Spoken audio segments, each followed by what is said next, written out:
We are trying hard, sir. Sure, I understand that. This month we won't be at the bottom. We will surely do it.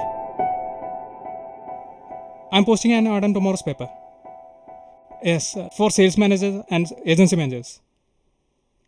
Yes, sir. Will do.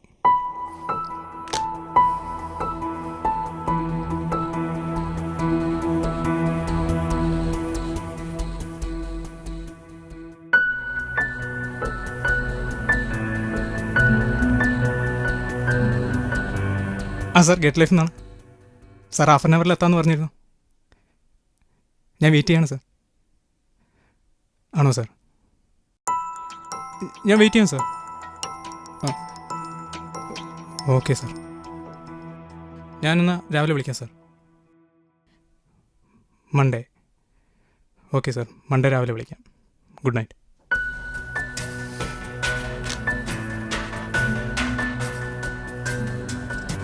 എന്തായി? രാവിലെ പോയതല്ലേ? Business എത്രയായി? ഈ 8 മണിയായിട്ടും ഒരു business പോലും ആയില്ല എന്നാണ് പറയുന്നത്. ഇന്ന് എത്രയോ തീയതി? ഏത്? അതെ, എന്നിട്ട് ഈ മാസം എത്ര ബിസിനസ്സായി? ഒന്നും ആയില്ല എന്ന് ഓർമ്മയുണ്ടല്ലോ. കഴിഞ്ഞ മാസത്തെ പരിപാടി വീണ്ടും ആവർത്തിക്കാനുള്ള ഉദ്ദേശമെങ്കിൽ വേറെ പണി ഇപ്പോഴും അന്വേഷിച്ചേക്ക്. എനിക്ക് ഒരു എക്സ്ക്യൂസും കേൾക്കണ്ട. നാളെ രാവിലെ ബിസിനസ് ഇല്ലെങ്കിൽ റെസിഗ്നേഷൻ തന്നേക്ക്.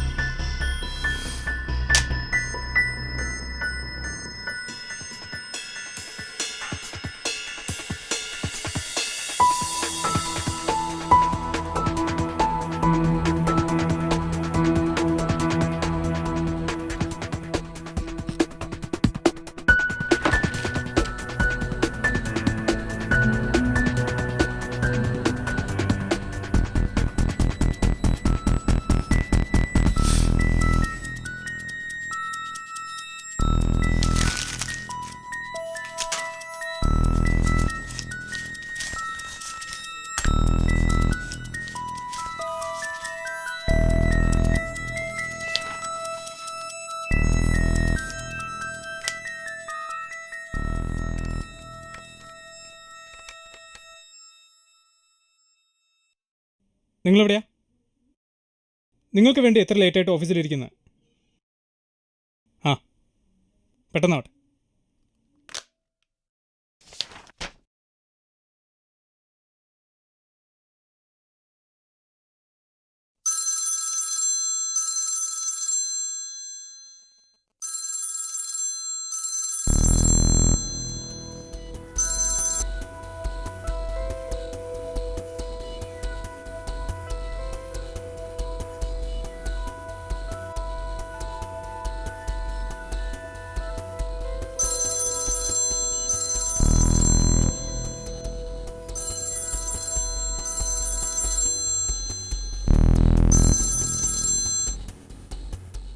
ആ പറ.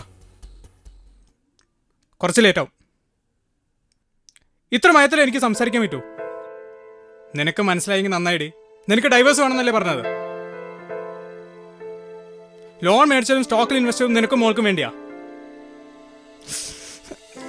സ്വർണം മേടിച്ചപ്പോഴും കാശ് കിട്ടിയപ്പോഴും നിനക്കൊരു പരാതിയില്ല.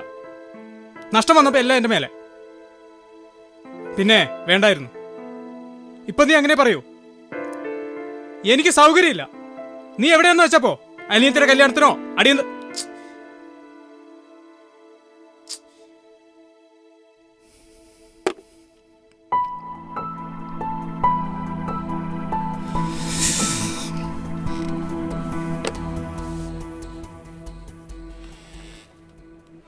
സോറി, ആൾക്കാർ സംസാരിച്ചുകൊണ്ടിരിക്കുമ്പോ എങ്ങനെ വരാനാ? ആയിരിക്കും. സാറ് പറയൂ, എന്തൊക്കെയുണ്ട് കാര്യങ്ങൾ? കാര്യങ്ങൾ എന്താവാനോ? കസ്റ്റമറോ കിട്ടുന്നില്ല. അതിന് പുറമെ സെയിൽസ് ചെയ്യേണ്ട ആൾക്കാരും കൂടെ വിട്ടുപോയാലോ? ആരെയൊക്കെ നമ്മൾ പിടിക്കാനാ? നിങ്ങൾക്ക് എന്തെങ്കിലും കഴിയുമോ? എന്തു തന്നെ ഗ്യാരണ്ടി കൊടുത്താലും ഇൻഷുറൻസിന് ആളെ കിട്ടാൻ പ്രയാസമാണ്. അനാവശ്യ വരുമാനമുള്ളവരെ വലിയ ഇൻവെസ്റ്റ്മെന്റ് ചെയ്യൂ.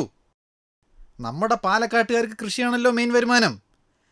പിന്നെ ചൂടുവെള്ളത്തിൽ ചാടി പൂച്ച പച്ചവെള്ളം കണ്ടാലും പേടിച്ചു നിൽക്കും. നിങ്ങൾ പറഞ്ഞത് സമ്മതിച്ചു. പക്ഷെ കേരളത്തിലാണ് ഏറ്റവും കൂടുതൽ പൈസയുടെ തട്ടിപ്പ് നടത്തുന്ന സ്ഥലം. എന്താ കാരണം? തൊഴിലില്ല. തൊഴിലില്ലായ്മ മാത്രമൊന്നല്ല, മനുഷ്യരുടെ ആഗ്രഹം കാശ്. ഞാൻ പറയട്ടെ, മാഞ്ചത്തിലിട്ട് നഷ്ടപ്പെട്ടവൻ തന്നെയാണ് ലിസ്റ്റിൽ കൊണ്ട് കാശ് കളഞ്ഞത്. അവൻ തന്നെയാണ് ഈ പറയുന്ന ഏത് സംവിധാനം ഉണ്ടെങ്കിലും, എന്താ പറയുക, പിയർലെസ് ആയിക്കോട്ടെ അല്ല പുതിയ എന്ത് സംവിധാനം ആയിക്കോട്ടെ, നഷ്ടപ്പെട്ടവൻ തന്നെയാണ് വീണ്ടും കിട്ടുന്നത് കളയുന്നത്. അപ്പോൾ ഇവിടെ പൂച്ചയ്ക്ക് വെള്ളം ഒരു വിഷയമല്ല. അതിപ്പോ അങ്ങനെ പറയാൻ പറ്റില്ല. ഇപ്പോ പച്ചക്കറി 5 ഐറ്റം വാങ്ങി കൂട്ടാൻ വെക്കാൻ നിന്നാ ചിലത് വാടിയെന്നിരിക്കും, ചിലത് ഉണങ്ങിയെന്നിരിക്കും, ചിലത് പുഴുവരിച്ചളിഞ്ഞതായിരിക്കും. അല്ല, അതൊക്കെ പിന്നെ ഇപ്പൊ 4 മക്കളുണ്ടെങ്കിൽ 4 ഒരുപോലെ ഇരിക്കുവോ?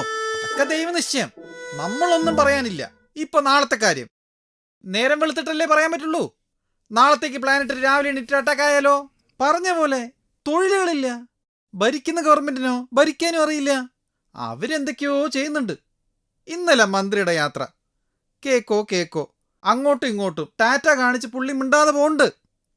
ഇവിടെ വെള്ളമില്ലാതെ ആൾക്കാർ വട്ടത്തിരിയാണ്. എന്നാൽ അയാൾ ആ ജംഗ്ഷനിൽ നിർത്തിയിട്ട് നിങ്ങൾക്ക് വല്ല പരാതിയുണ്ടോ, നിങ്ങൾക്ക് വല്ല ആവലാതിയുണ്ടോ, ഇതൊക്കെ അറിഞ്ഞിരിക്കണ്ടേ?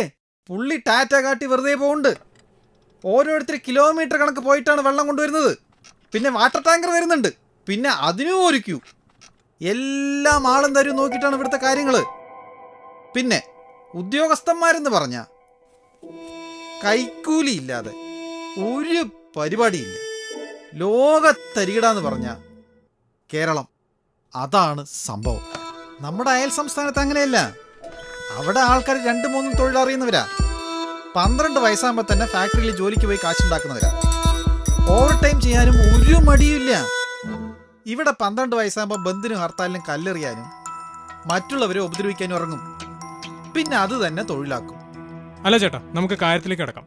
പറയുമ്പോൾ എല്ലാം പറയണമല്ലോ. അതാ കൃഷി. പിന്നെ ഈ മഴ പെയ്താൽ കിട്ടുമോ കിട്ടില്ലേ എന്ന് ഉറപ്പില്ല. ഞങ്ങൾ കുറച്ച് പരപ്പഞ്ചി ഇട്ടു, 10 പൈസയില്ല. 18,000 രൂപ 40 പറക്കാക്കി, 10 പൈസയില്ല. ഇനിയിപ്പോൾ ഈ ക്രോപ്പ് കിട്ടുന്ന എന്താ ഗ്യാരണ്ടി? ഗവൺമെൻറ് ആണെങ്കിൽ നിഷ്പക്ഷമാണ്, ഒന്നും പറയുന്നില്ല. എന്തോ കുറേ ഡോക്യുമെൻ്റ് അക്കൗണ്ടൊക്കെ വാങ്ങിയിട്ടുണ്ട്, പക്ഷെ 10 പൈസ. നിങ്ങൾ പറഞ്ഞ അവിടുത്തെ കമ്മീഷൻ എത്രയാണ്? കമ്മീഷനല്ല, ഉത്തരവാദിത്തമാണ്. കസ്റ്റമർ സാറ്റിസ്ഫാക്ഷനാണ് കാര്യം. Customer are the most important. അല്ല, നമ്മുടെ സ്കീം കുറച്ച് അട്രാക്റ്റീവ് ആണ്.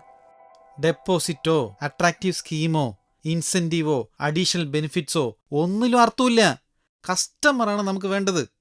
നമ്മളിവിടെ കൊണ്ടുവന്നിടാൻ പറഞ്ഞാൽ അവർ കൊണ്ടുവിടും. പക്ഷേ പറഞ്ഞ കാശ് തിരികെ കിട്ടിയില്ലെങ്കിൽ അവർ പിന്നെ കൊണ്ടിടില്ല.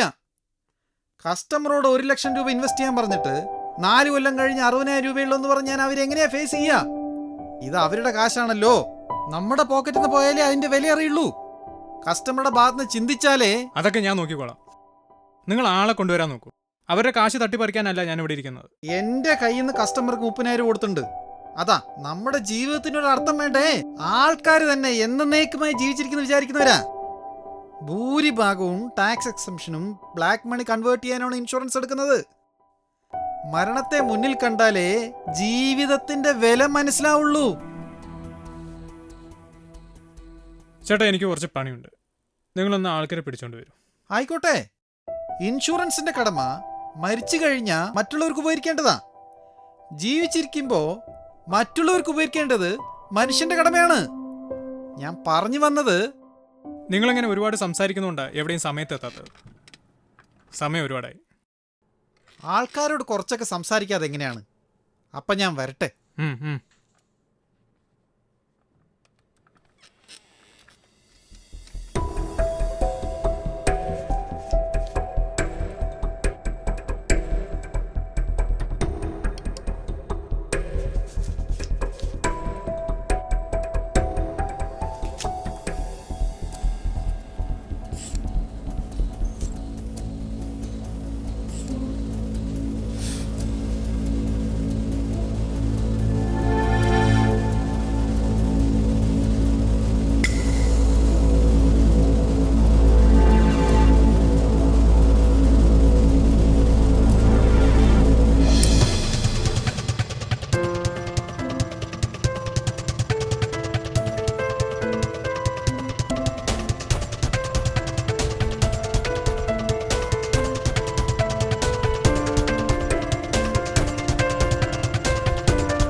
അർത്ഥം വേണ്ടേ?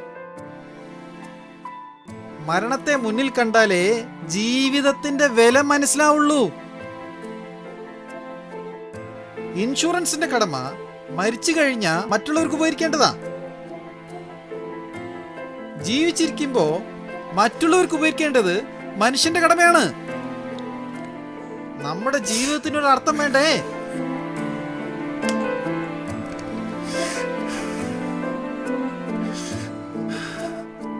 ചേട്ടാ ഒരു കാര്യം പറയാൻ പറഞ്ഞു. താങ്ക്സ്.